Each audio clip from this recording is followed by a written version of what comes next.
الحياة هي مجرد صدفة. ريد طبعاً مش هي اللي صدفة. الله عملهن بخلطة جبل مع نمر.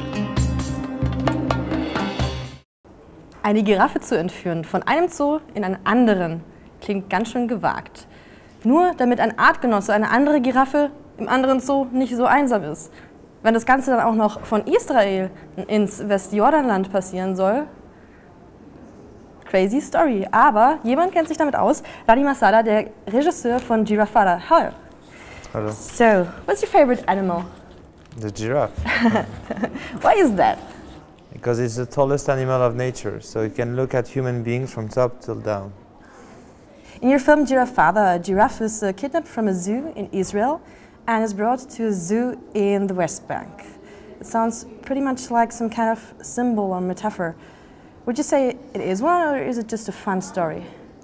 No, it's definitely a symbol story. You know, the giraffe represents, as I told you, a point of view that's above human beings, that's above the wall that constructs man to separate from other man. The film is tells the story of a little boy with a giraffe. It also tells the story of the occupation of Palestine. So it's but at the same time it's a peace story. It's a collaboration between two veterinaries for the sake of a giraffe. So you know, there's a lot of symbolism in this film and through the use of this animal. She keeps refusing to eat. She is dying. Okay. What's the plan, Habibi? The only solution is that you send me a male giraffe and you send it now. An endangered species to the West Bank. You know it, you see. But the film is not only about a giraffe, it's mainly about a 10-year-old boy. Yes. Tell us a little bit more about him. Yeah, so the character of Ziad is basically inspired by all those kids in the West Bank who their life is really incredibly terrible in the sense that they don't have the chance to be real little boys or to have the real childhood like we will have in the westernized world because they're facing war, they're facing occupation, their everyday life is checkpoints, walls, settlements, and they cannot have a normal life, you know, like 13 years old will have at this time. Or Mother? Forceps.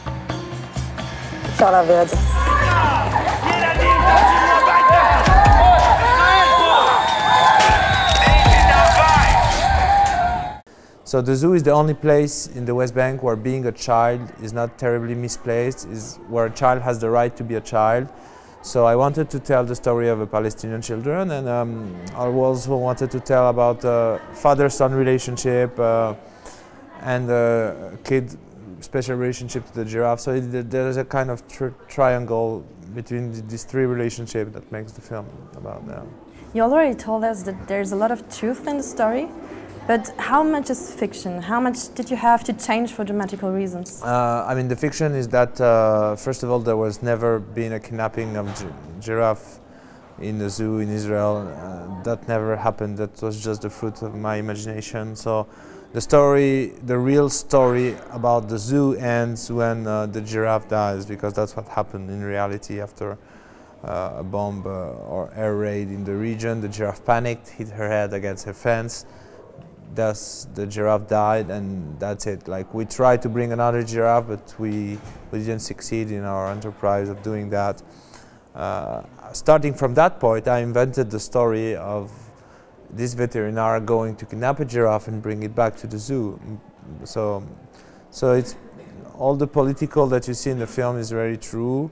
All the fictional is very fictional. Would it also have worked as a documentary, or is it easier to put this message into a fun scenario? I think you touch the most people using cinema rather than documentaries, first of all.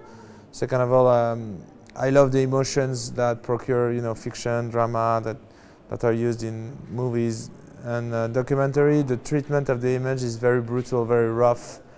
And the reality is tougher than fiction. It's tougher than what I filmed in my film.